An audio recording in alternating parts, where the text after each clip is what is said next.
And who better to talk about the national security paradigm and achievement during Modi's 11 than someone who's been at the helm of affairs of the Indian Army. It's our privilege to have with us on this special broadcast General Manoj Pande, the 29th Chief of the Army Staff. He was in the hot seat of the Indian Army between April 2022 and June 2024. Welcome, General Pande. Thanks very much for being with us. This spotlight on national security is very, very timely now, obviously, because we are less than a month from what has been a historic military operation that we've called Operation Sindoor. So I'd like to start this discussion on the Modi 11 national security achievements by asking for your views on Operation Sindoor, sir.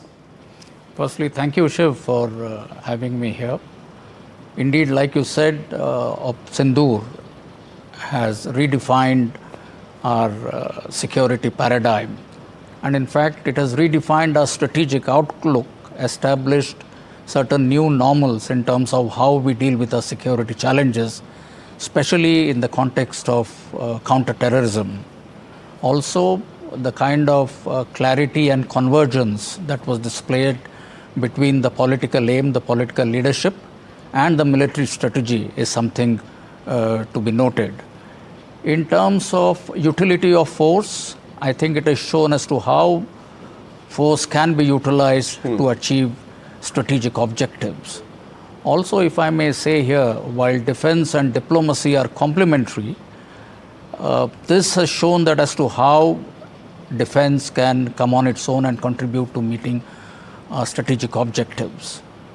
In terms of our response to what happened on 22nd April, I think it was based on, it was a principled, calibrated retaliation that we undertook, shaped by our leadership, shaped by firm resolve, and shaped by a very calculated application of force. Also, it has established a new paradigm wherein we have dealt or we have displayed as to how restraint with strength and how precision with purpose can be applied to achieve our strategic objectives. Our response was also based on very strong and firm footing of both legal as well as moral issues. And I feel it also demonstrated as to how our country's economic and military power can be combined and then executed through application of both military as well as non-military means.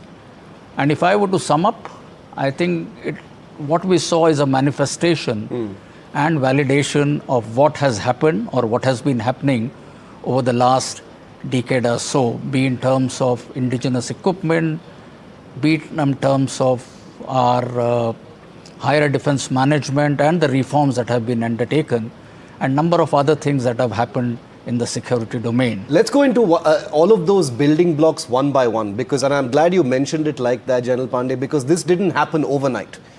Things have been changing gradually over the last 10, 11 years, which has led up to India responding to this attack in a very decisive, cohesive, tri-service manner. So whether it is higher defense management, whether it is Agnipat, whether it is air defense, whether it is all of the other things you mentioned, this big focus on indigenous equipment, something that you have stood very strongly for as well, they all came together to manifest in Operation Sindoor. Let's go into each of these one by one.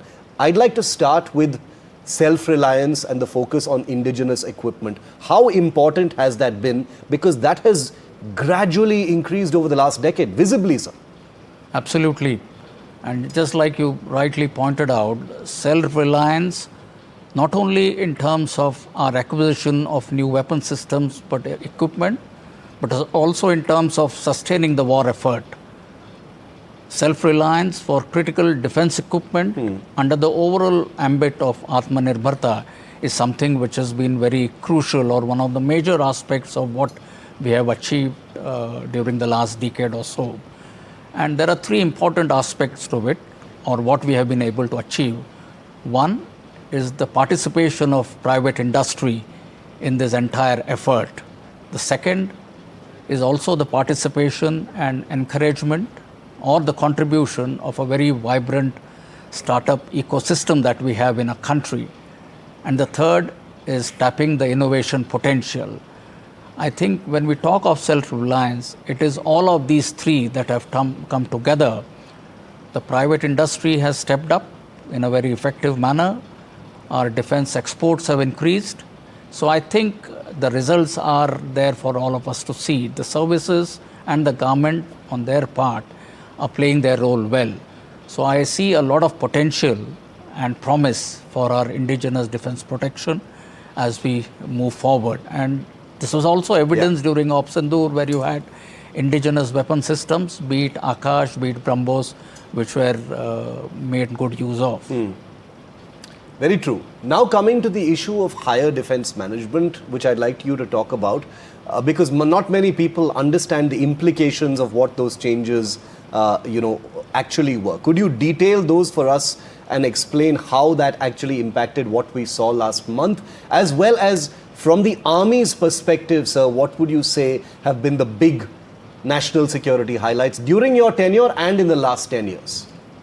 Right. I would say that during the last 10 years, one of the first things which the government did was the higher defense organization, or restructuring the higher defense organization, and in fact the national security apparatus. And let me explain.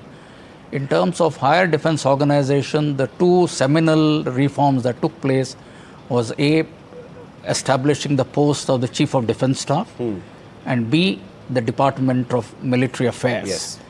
And the aim of both these was to make sure that earlier when we were working in silos, so that is some things that is dispensed with. We have better synergy, we have better coordination between the military and the civil component of those operating. It was also in terms of how your integrated capability development programs come up together, how the jointness and integration not only within the services, but also within the Ministry of Defense takes place. So all these, as also a single point of military advice. So all this was achieved by setting up the CDS as well as the Department of Military Affairs. Alongside, in the national security apparatus, you had the Defense Planning Committee, which was established, and the SPG, or the Strategy Planning Group, which was sort of revitalized. Alongside this was another significant step in terms of setting up of the cyber space and the special ops agency. Very important, which was a start and which is a precursor of larger cyber space and special ops command that will come up in due course. So the higher defense organization and higher defense management was one important aspect which was addressed in right earnest. In terms of decision making, I did mention of as to how the political and the military components came together during Sindoor. I think it is again a manifestation of how this entire system, I feel, worked effectively. One of the highlights, according to me, General, and I'm sure you agree with me, is modernization, the absorption of new technologies. We've just seen, perhaps India's first use of drones in warfare at scale. They of course have been used in smaller tactical operations, but in Operation Sindoor we've seen drones. That's just one example. But from your perspective as a former army chief, what has this been like? This very marked look at technology infusion for the future battle space. Again, Shiv, that's a very important observation that you make. And I would say, just as the character of war is changing, I would also say the technology is shaping warfare in the future. And this has got a couple of aspects. A, technology is addressing or has touched all domains of warfare, be it kinetic part, be it the non-kinetic aspect, be it the contact warfare or non-contact warfare. Technology is also becoming a strategic arena of competition. You just saw very recently as to how technology in terms of usage of drones has been effectively used to achieve certain very remarkable and significant results. So absorption of technology into our defense system has been the key. We have good technology available on the commercial part. We have a very vibrant startup ecosystem. We have academic institutions of great repute. Yes. We have a very strong R&D base outside. So to get it all together and leverage technology for defense application, I felt was the key. And here again, I think a number of seminal steps have been taken in terms of innovation. So innovation of defense excellence, which is IDEX program of the Ministry of Defense, is something which started, I think, way back in 2018. It has started showing great results. If you look at the aspect of research and development, Yes. we have to be very clear in our mind that nobody is going to share the latest technology with us. So we'll have to have our own R&D systems working very effectively, both within the military, and we also need to tap the R&D outside. So in this direction again, reforms of the DRDO is one major aspect which was touched upon, and this is something which is happening. Private sector who's there in the defense field is being encouraged to sort of invest more on the research and development. And a huge percentage of procurement is now marked for indigenous products. Absolutely. Yeah. So I think it's a win-win situation, and there is recognition that we need to have our own R&D, develop our own systems, and we cannot no longer bank only on technology that either we get transformed from elsewhere or you borrow from elsewhere. We'll have to evolve our own thing. You know, the national security landscape, General Pande, over the last 10, 11 years, since we're talking about Modi's 11, has been marked by hard decisions. You know, decisions that have been, mired in either lack of consensus or, political process hasn't been gone through. You mentioned the creation of the Chief of Defence Staff Post, the higher defence management, processes that have been waiting for a long time. Another one of them is the Agnipat Scheme. It became politically contentious. It became controversial in the political landscape, but we are not talking about the politics here. It was a difficult decision to make, but it was something that needed to be rolled out because the larger ideal was something that needed to be achieved. A leaner force, greater opportunities for youth, etc. Your perspective on that, because we've just seen once again in Sindoor, according to reports, that there were 3,000 Agniveers who participated to stellar effect in the air defense and other forward areas. Well, I think the Agniveer or Agnipat system of human resource management in all the three services, in my opinion, has been the most transformational reform, perhaps since independence, that has been brought about in the services. The benefits of the Agnipat scheme are well known, largely in terms of having a more youthful army or youthful defense forces, making sure that soldiers who join the military are more technology enabled, and the rest of it. So the advantages are known.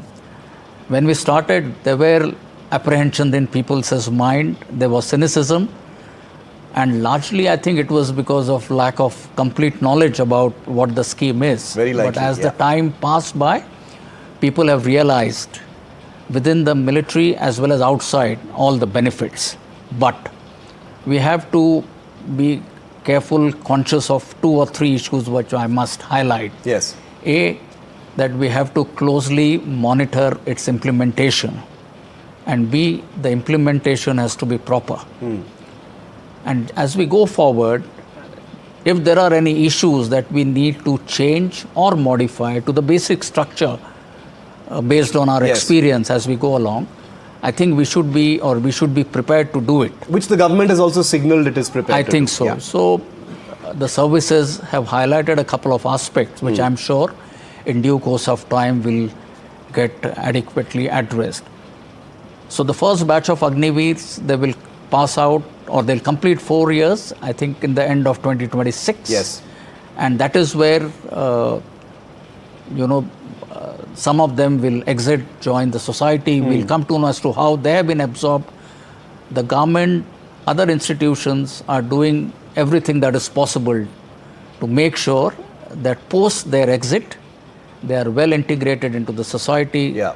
Whatever skills, unique resume they carry, that is being made good use of in private industry and other government departments. You also made a mention of their performance Yes. during the current, 3-day conflict, especially in the air defense. I would say they were a small component of the entire numbers, Yes. but it's a good indication. Yeah. But we'll also have to see as to how they perform in other, arms and services. Correct. And I have no doubt that given the right kind of training, the right kind of step that the services have taken, the Agniveers, as and when the situation or time arises, will sort of prove their worth in the battlefield or in such warlike situations. The next question I'd like to come to is the issue of China, General Pande. The standoff between India and China in eastern Ladakh became a defining feature during the COVID pandemic. It happened almost co-terminus with that pandemic. The standoff continues, even though it is of a far lower intensity now, but it's become almost like a new normal. Under your tenure, it was very clear that India had deployed in force in that area and made it clear also to the Chinese that they couldn't achieve what they were setting out to achieve, which was the larger message there. Infrastructure is something that you focused on in an aggressive manner in those areas, and I'm happy to see that's continuing even now. Tell us about that, the manner in which the leadership at the military level and the political level were very aligned in making sure that China did not achieve its designs there, because that has radiated out in a larger way as far as our border policy is concerned. Right. So my experience of those times as to how we dealt with that challenge along the LAC is again where all components of the government or elements, be it the diplomacy, be it the military, be it the other departments who deal with border sort of infrastructure, if you will, as to how they came together. And what we put on table was a very, I would say, cogent, a coherent, well thought out response or options. And the resolution, though we are still, deployed in the manner we are, but finding a resolution to the immediate issues at hand, again, I feel was a result of this close coordination, the right political direction, the political guidance, the strategic guidance as to what the military must do. And this is again, I would say, a good example as to how the defense and other departments, as also the three services within the ministry, that is the Air Force, Navy and the Army, as to how they worked together. In terms of the circling back now from China to Pakistan, because it's very difficult to talk about Pakistan without speaking about China, but circling back to where we began on Operation Sindoor and Pahalgam, General Pande, we've seen what happened after Uri, we've seen what happened after Pulwama, and now we've seen what has happened after Pahalgam. And it is very clear, as you said at the beginning, that the rules of engagement have changed. India's sort of response matrix to terror has changed, and you've seen that from the helm of affairs of the Indian Army. Can you tell us how this has been achieved? Because it is an important distinction from what has been the case before. India has made a conscious choice from a national security perspective to respond to terror in a way that tries to deter the other side. Now, that may not have always happened so far, but it was a conscious decision, even now that the rules of engagement have changed, where acts of terror will be seen as acts of war. Right. So there are a couple of issues that I would wish to highlight, Shiv, here. One is the operational preparedness of our defense forces. Yeah. And second is the capability development or capability building. While the latter is something which happens over a period of time, where you identify what are your threats, what are your challenges, what is it, what wherewithal that you need to have to address these threats and challenges. While that is important, but to make sure that our forces are always operationally ready, operationally prepared, is another aspect. So both these aspects, I think, have been addressed or were addressed in a very deliberate manner.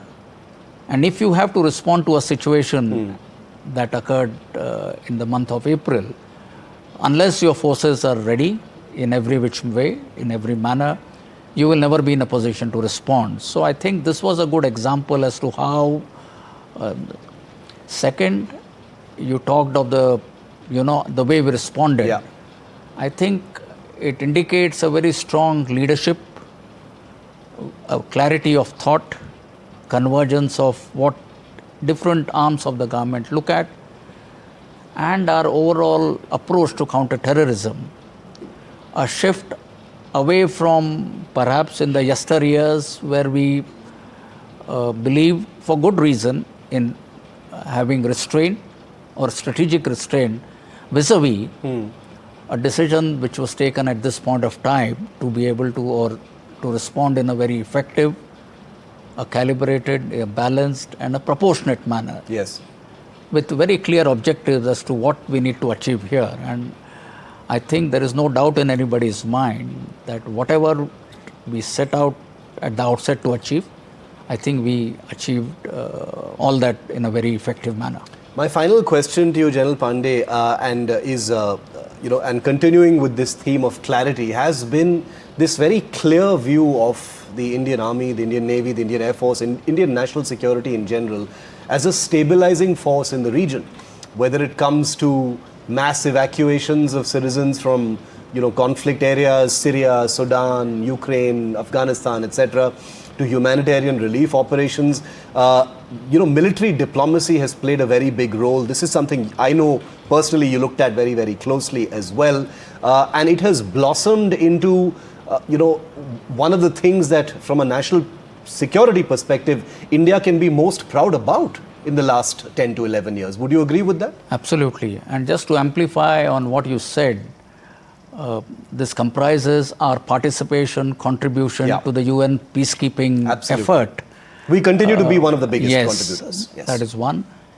In our neighborhood, in the Asia-Pacific region, our interaction with countries who are allied to our thought process in terms of capacity building, in terms of having common operating procedures, in terms of what help we can give them for humanitarian assistance and disaster relief.